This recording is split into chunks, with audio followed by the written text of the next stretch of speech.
ইবাদতের জগতে সবচেয়ে শক্তিশালী ইবাদত। বিচারের মাঠে বলবো আমি জান্নাত পাবো, তো ফেরেশতা যদি বলেন কেন, তখন আমি বলবো আমার কাছে দলিল আছে। এই বাড়িটা আমার, প্রমাণ এই যে দলিল। এই জমি আমার, প্রমাণ এই যে দলিল।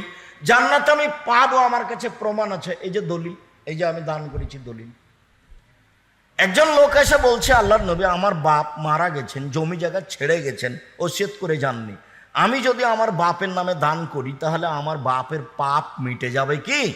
আল্লাহ রসুল বলেন হ্যাঁ, বুখারী মুসলিম।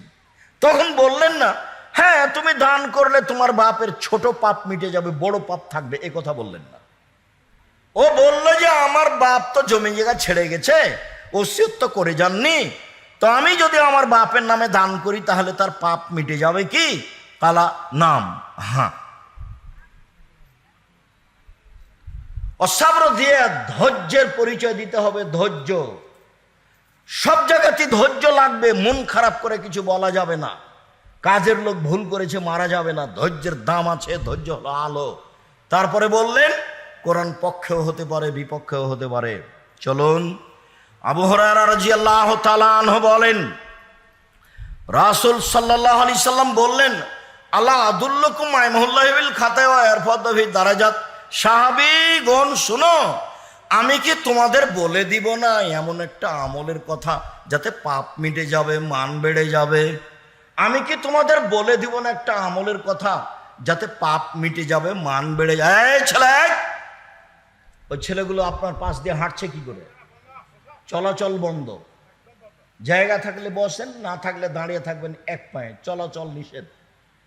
আমাকে দয়া করে কোনো কাজ দেখাবেন না যে এখন বক্তব্য চলছে ওই কাজটা করে আসি।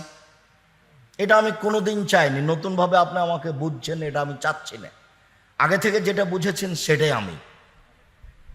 আমার একটা দৃঢ়তা কাজ করে যে ইবাদত বান্দিগি করে যে খুব একটা আগাতে পারছি তা নয়। কেন? 6 মাস গাড়ির উপরেই থাকলাম। এই যে শুরু হলো, গাড়ির উপরেই আছে আপনার এপ্রিল পর্যন্ত। কি ইবাদত করব?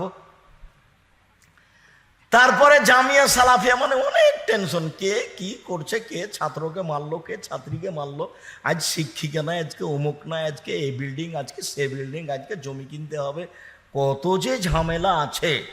বিশাল প্রতিষ্ঠান জামিয়া সালাফিয়া। আয়তনে পৃথিবীতে, আয়তনে বাংলাদেশে সবচেয়ে বড়। যেটা রূপগঞ্জ নারায়ণগঞ্জ আছে সেটা এখন প্রায় 100 বিঘার উপরে।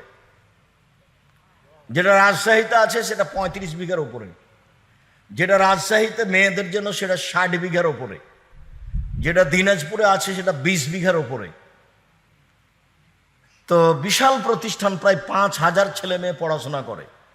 দেশ বিদেশের 300 জন শিক্ষক শিক্ষিকা অবস্থান করেন। পড়াশোনাতে তারা আগে আছে, তারা শিক্ষা মানে আগে আছে, তারা শিক্ষক সংখ্যায় আগে আছে, তারা প্রতিষ্ঠানের আয়তনে আগে আছে, তারা প্রত্যেকটা কাজে আগে আছে, আলহামদুলিল্লাহ। তো এর মধ্যে ঝামেলা থাকে।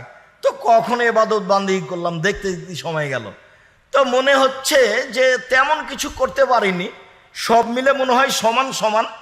তো আমি জাতিকে কোনোদিন ধর্মের নামে ফাঁকি দিইনি। তো আমার মুখ থেকে জাতি শুনে যেটুকু আমল করছে ওখান থেকে আমি কিছু পাবো ইনশাআল্লাহ। ওইটা আমার লাভে আছে। এ দিয়ে যদি আমি সফলতা অর্জন করতে পারি, নিজে কিছু করলাম এটা আমার মনে হয় না। আল্লাহ সহজ কর। তো বলো দেখি, আমি কি বলে দিব না একটা আমলের কথা যাতে পাপ মিটে যাবে, যাতে মান বেড়ে যাবে, যাতে পাপ মিটে যাবে, মান বেড়ে যাবে? বলেন তো দেখি সেটা কি?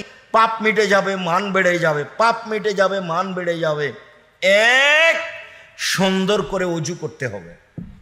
2, পায়ে হেঁটে মসজিদে যেতে হবে। 3, সলাতের জন্য অপেক্ষা করতে হবে। এখন জোহরের পড়লাম, আবার আসরের পড়তে হবে, তার প্রস্তুতি থাকবে।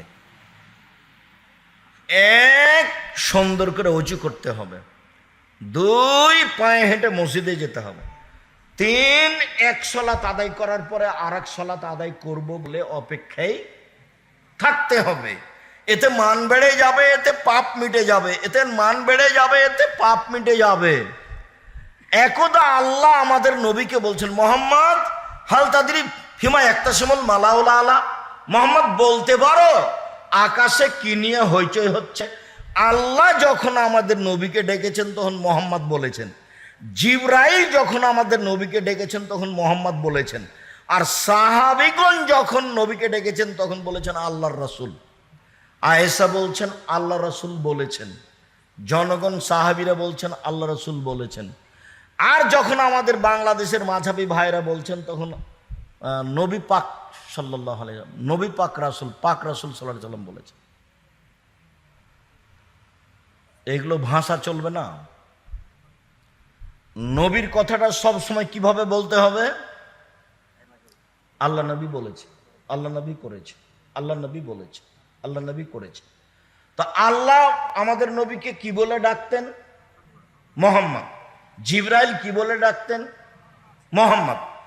তো আল্লাহ বলছেন স্বপ্নে, মোহাম্মদ বলতে পারেন আপনি উপরে কি নিয়ে হচ্ছে?